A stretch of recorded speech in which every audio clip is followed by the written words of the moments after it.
कब्रिस्तान बोलेगा, लव जिहाद का राज खोलेगा। जी हां, वही कब्रिस्तान जिसकी जमीन के नीचे दफन है एक ऐसा राज जिससे जानने की चाहत है पुलिस को और एक बाप को कि कैसे उसकी बेटी के साथ प्यार के नाम पर हुआ फरेब, कैसे उसे परेशान और प्रताड़ित किया गया और कैसे उतार दिया गया मौत के घाट। देखिए, कब्रिस्तान बोलेगा, लव जिहाद का राज खोलेगा।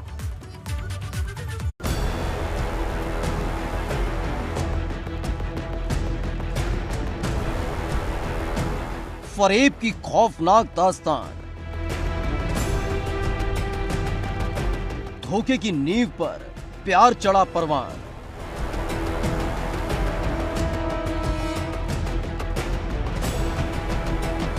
प्यार करने वाला निकला बेईमान।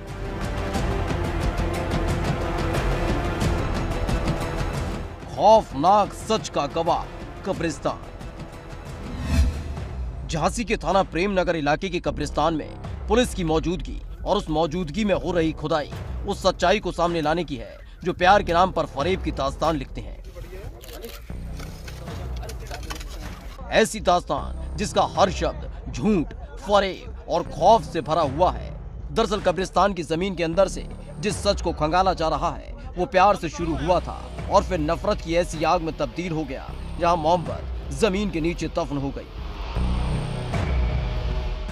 मध्य प्रदेश के छतरपुर के रहने वाला एक शख्स बदहवास हालत में 6 जुलाई को थाने पहुंचा था और उसने जो बताया था वो एमपी पुलिस को झांसी तक ले आई। दरअसल 6 जुलाई को हुई नाबालिग की मौत। नाबालिग के पिता ने लगाया गंभीर आरोप, दूसरे समुदाय के लड़के पर लड़की को फंसाने का आरोप, शादी के बाद लड़की को प्रताड़ित करने का आरोप। सर 2015 में तब्बूर तालिब खान ने उसका अपहरण किया था, उसको भगा के ले गया था। तो उसके बाद में लड़की दस्तयाब की थी पुलिस ने, और दस्तयाब करने के बाद मैंने हर जगह आवेदन लगाया कि ये नाबालिग लड़की है, मुझे मेरे सुपुर्द की जाए। पर मेरे सुपुर्द ना करके इन्होंने ऊषा किरण आश्रय गृह छतरपुर में रखवा दिया था। ऊषा किरण आश्रय गृह से और इन्होंने वहाँ से भगवाई लड़की ऊषा किरण आश्रय गृह से, और आश्रय गृह से फिर उसके बाद पुलिस ने किसी तरह की कोई कार्रवाई नहीं करी आश्रय गृह के बाद। और उसके बाद ये लोग भगा के लड़की को यहाँ लाए, झांसी में सुना गया था। बाद में लड़की के द्वारा पता चला कि ये लोग झांसी लाए हैं और झांसी में उससे निकाह किया इन्होंने और इनको मतलब उन्होंने शादी करी उससे। उसके बाद ये कुछ समय बाद ये छतरपुर में रहने लगे। मृतका के पिता ने बताया कि उनकी लड़की की मुलाकात तालिब खान नाम के शख्स से हुई थी और फिर मुलाकात प्यार में तब्दील होती चली गई। इस बीच उनकी बेटी कहीं गायब हो गई, जिसके बाद पता चला कि दोनों ने झांसी में निकाह कर लिया है और वहीं रहने लगे। यही नहीं, पिता का आरोप है कि थोड़े दिन पहले बेटी का फोन आया था। बेटी बहुत ज्यादा डरी हुई थी। बेटी ने कहा था ये लोग मुझे मार डालेंगे। बेटी ने जबरन कलमा पढ़वाने की बात कही थी। 6 जुलाई को बेटी की मौत की जानकारी मिली। 1/7/2021 को लगभग सुबह 9 बजे लड़की का फोन आया, मेरी बेटी का। वो कह रही थी कि पापा ये लोग मुझे मार डालेंगे, मुझे बचा लो, और ये लोग मेरे से कलमा पढ़वाते। मैंने कहा कौन लोग? वो कहते मेरे पति तब्बू तालिब खान है ना, मेरा जेठ है ये विशाल उर्फ ये जमाल खान, मेरी सास, मेरा ससुर कमाल खान, और इसमें सब कुछ करा रहा है मेरा मामा, झांसी का जो मामा है इनका, फखरुद्दीन खान। मौत के बाद आरोप है कि तालिब खान ने अपने मामा के साथ मिलकर उनकी बेटी का शव दफना दिया, जिसके बाद छतरपुर पुलिस ने आरोपी तालिब खान को गिरफ्तार कर लिया। जिसके बाद आया एक खौफनाक सच सामने कि जिससे तालिब प्यार करता था, मोहब्बत करता था, उसको मौत के बाद कब्रिस्तान में दफना दिया गया।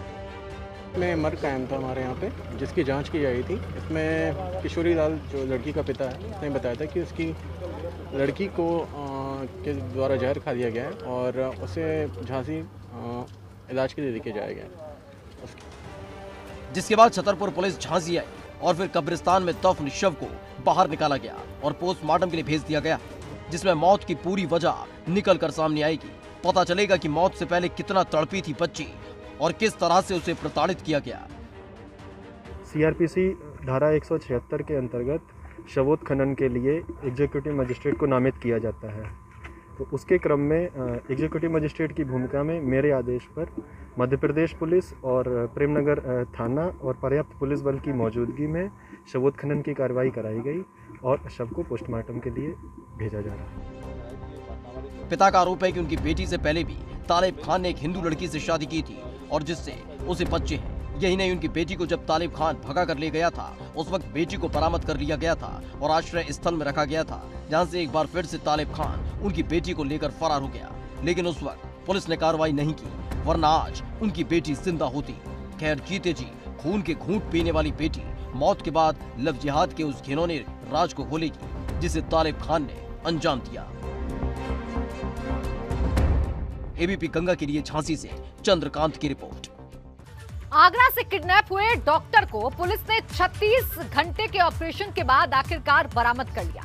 लेकिन जब किडनैपर्स के बारे में पता चला तो सामने आया हनी ट्रैप वाला राज, जिसमें फंस गया था आगरा का डॉक्टर। और बड़ी ही आसानी से किडनैपर्स ने पूरे कर लिए थे अपने मंसूबे, लेकिन फिरौती की रकम मिलती उससे पहले ही पुलिस ने चलाया ऑपरेशन डॉक्टर। देखिए शिकारी हसीना का डॉक्टर कार्ड।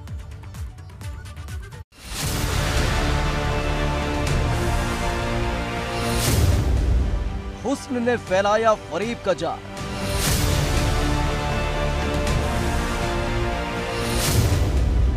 फरेबियों ने किया डॉक्टर का शिकार।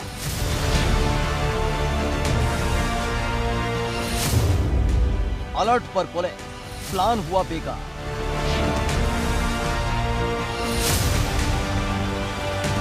आगरा के ट्रांस यमुना कॉलोनी में रहने वाले डॉक्टर उमाकांत गुप्ता को पुलिस ने किडनैपर्स के चंगुल से मुक्त करा लिया। लेकिन ये ऑपरेशन 36 घंटे तक चलता रहा और आखिरकार डॉक्टर उमाकांत के साथ साथ उन किडनैपर्स को भी गिरफ्तार कर लिया जिन्होंने इस वारदात को अंजाम दिया था। और फिर हुआ खुलासा हुस्न के जाल का। इस पूरे ऑपरेशन के बाद धौलपुर के बीहड़ से आगरा पुलिस ने उनको मुक्त कराया तो एक मंगला पाटीदार नाम की एक महिला का नाम सामने आया। पुलिसिया सूत्रों से जानकारी मिली है कि लंबे समय से मंगला पाटीदार डॉक्टर के संपर्क में थी और ऐसे में भगवान टॉकी चौराहे के पास उसने मिलने को बुलाया। उसके बाद लॉन्ग ड्राइव पे चलने की बात कही और उसके बाद उसको बलिनो कार से डॉक्टर जब उसको लेकर जा रहा था तो बाद में उसको पता चलता है कि उसकी किडनैपिंग हो चुकी है। हुस्न के जाल में फंस गया डॉक्टर।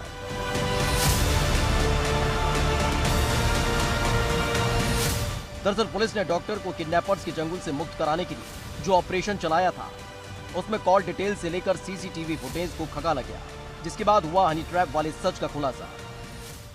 13 तारीख को रात्रि में करीब 1:30 बजे सबसे पहले ये सूचना पुलिस को प्राप्त हुई कि डॉक्टर उमाकांत गुप्ता, जो कि यहाँ पर आगरा के एक वरिष्ठ चिकित्सक हैं, वो घर पर नहीं आए हैं, पहुंचे हैं। उनके परिजन आशंकित थे उनके साथ कोई अनहोनी न हो जाए, तो वो उन्होंने पुलिस को सूचना दी। पुलिस ने तत्काल घटना की गंभीरता को देखते हुए उनके गाड़ी के बारे में, उनके मोबाइल के बारे में और अन्य सूत्रों के बारे में जानकारी प्राप्त करनी शुरू करी। शुरुआती जानकारी में उनकी गाड़ी का धौलपुर की तरफ जाना कन्फर्म हुआ। इस सूचना के आधार पर सभी जनपदों में इंक्लूडिंग जो बॉर्डरिंग राजस्थान के जनपद हैं वहां सूचना दी गई। दरअसल इस दौरान खुलासा हुआ कि इस किडनैपिंग के पीछे राजस्थान के बड़े बदमाश बदन सिंह तोमर का हाथ है, जिसने ये पूरी साजिश रची थी और इसकी साजिश को अंजाम देने के लिए महिला लगातार डॉक्टर उमाकांत गुप्ता के संपर्क में थी। पहले बातचीत शुरू हुई। पिछले 1 महीने से डॉक्टर के संपर्क में थी महिला का नाम मंगला है, जो बदन सिंह गैंग की सदस्य है। 13 जुलाई को देर शाम डॉक्टर उमाकांत को बुलाया। भगवान टॉकीज पर डॉक्टर और महिला की मुलाकात हुई। महिला ने डॉक्टर उमाकांत से लॉन्ग ड्राइव की डिमांड रखी। बताया गया कि इस दौरान रोहता इलाके के पास जैसे ही कार पहुंची वैसे ही महिला के साथियों ने गाड़ी को रोक लिया और कार में बैठ गए, जिसके बाद हथियारों के दम पर डॉक्टर उमाकांत का किडनैप कर दिया। इसने किसी माध्यम से पिछले करीब 20-22 दिन से डॉक्टर साहब से संपर्क किया था और घटना वाले दिन यानी परसों को शाम को फोन करके डॉक्टर साहब को यहाँ पर भगवान टॉकीज के आसपास उनको बुलाया था।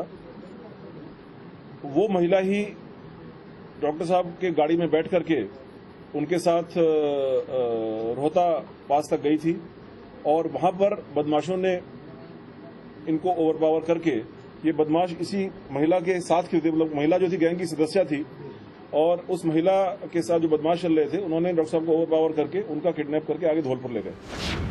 डॉक्टर उमाकांत समझ चुके थे कि उनके साथ किडनैपिंग की वारदात को अंजाम दिया जा चुका है, जिसके बाद किडनैपर्स डॉक्टर उमाकांत को धौलपुर के रास्ते चंबल ले गए, जहां डॉक्टर से 5 करोड़ की डिमांड रखी गई, जिसकी जानकारी डॉक्टर उमाकांत के परिवार वालों को दी गई, जिसके बाद पुलिस अलर्ट मोड पर आ गई।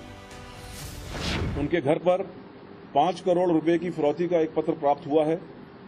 डॉक्टर साहब ने भी ये बताया है कि वहां पर उनके जो अपहरणकर्ता थे, उन्होंने 5 करोड़ रुपए की बात उनसे की थी, बिना किसी फिरौती को दिए हुए। पुलिस के बहुत ही सघन प्रयासों के कारण 24 घंटे के अंदर डॉक्टर साहब को सकुशल बरामद किया गया है। वहीं जिस महिला से लगातार संपर्क में थे डॉक्टर उमाकांत, जिस महिला के बुलाने पर घर से निकले थे डॉक्टर उमाकांत, जिस महिला की वजह से किडनैप किए गए डॉक्टर उमाकांत, उस महिला से मुलाकात उसके भाई के इलाज के लिए हुई थी। महिला की उसके भाई का ये फोन पे बता दीजिए कि मेरे भाई का ऑपरेशन आप क्या हुआ है, वो दिक्कत हुई है, उसको परेशानी हो रही है।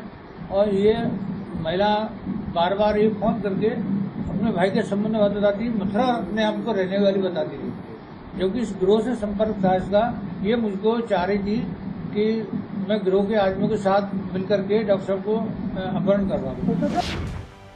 फिलहाल पुलिस की सक्रियता ने हनी ट्रैप के जरिए जाल में फंसाए गए डॉक्टर को किडनैपर्स के चंगुल से मुक्त करा लिया है। तो वहीं पुलिस ने महिला और उसके एक साथी को भी गिरफ्तार कर लिया है, जिसके नेटवर्क को खंगाला जा रहा है। तो वहीं उनके सदस्यों की भी तलाश की जा रही है। अपहृत डॉक्टर को बरामद कर लिया गया और ऐसे में कहा जा सकता है कि भले ही हनी ट्रैप की शिकार डॉक्टर हो गया हो, लेकिन वो महिला भी लालच की वजह से जुर्म की राह पर चल पड़ी थी। और नितिन उपाध्याय, एबीपी गंगा। आपने जिला गाजियाबाद मूवी देखी होगी, जहां भूमाफिया गाजियाबाद के बाहरी इलाकों में फैली जमीन पर कब्जा करते हैं। लेकिन जो आज आपको दिखाने जा रहे हैं वो कोई फिल्म नहीं बल्कि हकीकत है, जिसमें गाजियाबाद शहर के बीचों बीच की कई एकड़ जमीन को एक शख्स बेचता रहा, जिस पर पूरा का पूरा बाजार बसा दिया गया और प्रशासन आंखें मूंदा बैठा रहा। देखिए 100 करोड़ का जमीन खो।